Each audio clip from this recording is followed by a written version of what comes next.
कि अररिया में रहना है तो हिंदू बनना होगा।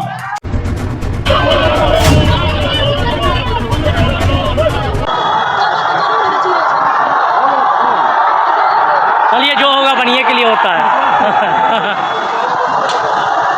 बिहार के पूर्व डिप्टी सीएम तेजस्वी यादव ने कहा था कि दंगा होगा और अगर मुसलमानों की बात आती है तो वह ईंट से ईंट बजा देंगे। और इसका ऐलान ना सिर्फ तेजस्वी यादव ने किया था बल्कि उनके बड़े भाई तेज प्रताप यादव ने भी कहा था कि मुसलमानों पर अगर खरोच भी आई तो वह ईंट से ईंट बजा देंगे।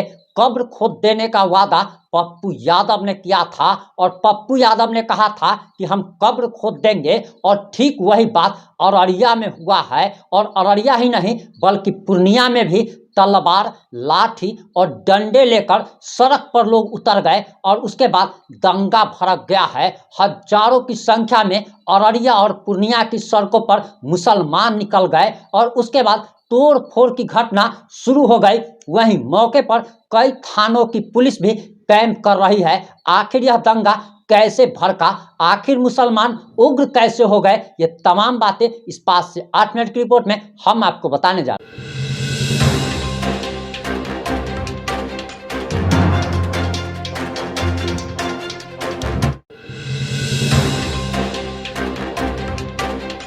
नमस्कार, मैं प्रिंस कुमार सिंह और आप देख रहे हैं पॉजिटिव इंडिया। इस वक्त की सबसे बड़ी खबर अररिया से आ रही है, पूर्णिया से आ रही है और तेजस्वी यादव ने जो भविष्यवाणी की थी वो कहीं ना कहीं सच साबित होती हुई प्रतीत हो रही है। और हजारों की संख्या में मुसलमान लाठी, डंडा, तलवार और जिसके पास जो भी अस्त्र शस्त्र था वह लेकर सड़कों पर निकल गया और तोड़ फोड़ शुरू हो गई।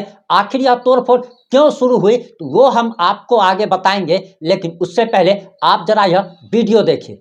हम सबको कहते हैं इलेक्शन में भी कि अररिया में रहना है तो हिंदू बनना होगा।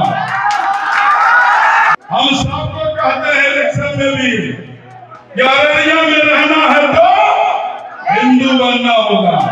आपने अभी जो वीडियो देखी यह दरअसल अररिया के वर्तमान सांसद प्रदीप सिंह जी थे और इन्होंने एक बड़ा ऐलान कर दिया था। इन्होंने साफ तौर पर कहा था कि अगर अररिया में रहना है तो हिंदू बनकर रहना होगा।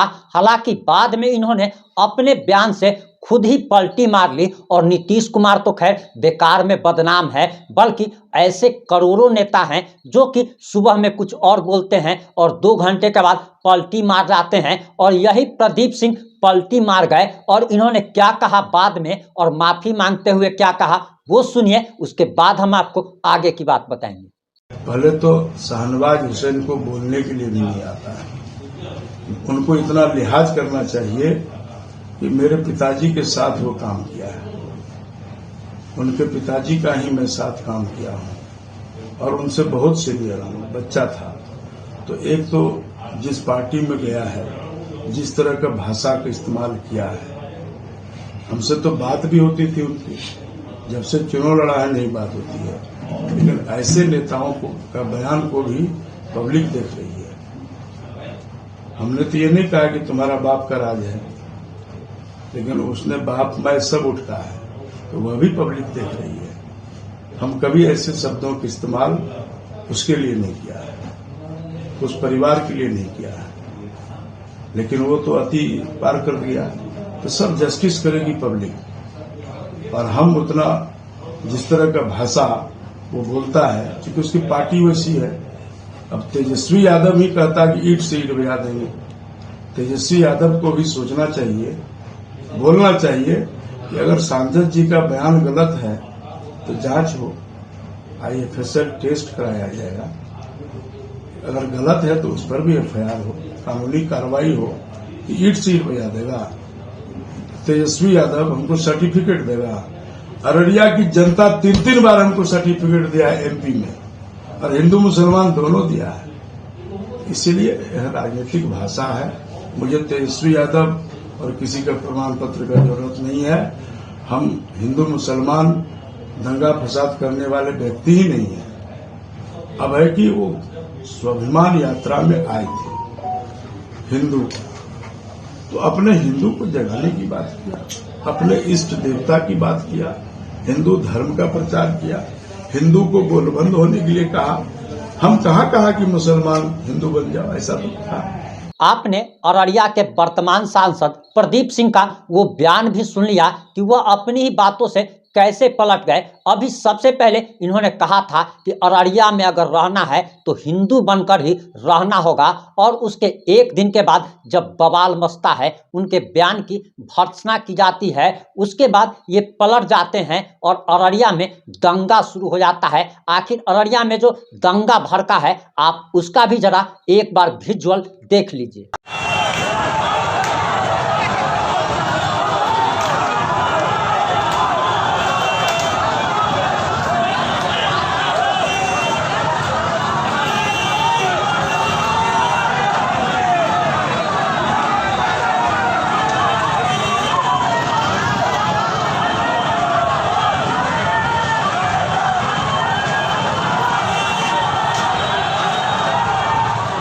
हो गया, हाँ हाँ हो गया, उस बेचारा फंस गया वो।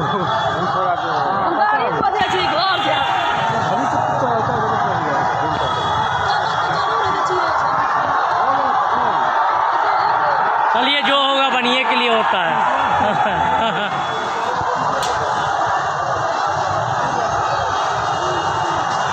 लवड़ा रुकना।